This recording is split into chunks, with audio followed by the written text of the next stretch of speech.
عود و عنبر اور دیگر قیمتی بخورات کی دھونی دی جاتی ہے اور غلاف کعبہ کو عود و عنبر اور دیگر قیمتی عطریات کے آمیزے سے معطر کیا جاتا ہے۔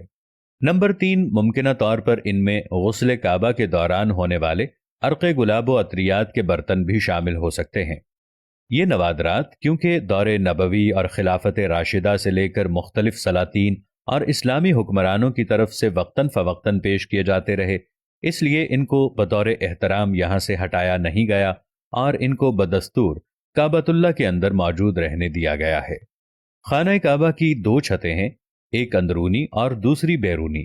بیرونی اضافی چھت خانہ کعبہ کو مزید مضبوط بنانے کے لیے تعمیر کی گئی تھی۔ دونوں چھتوں کے درمیان 1 میٹر سے زائد کا فاصلہ رکھا گیا ہے۔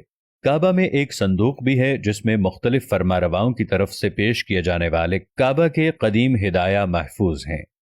الحرمین الشریفین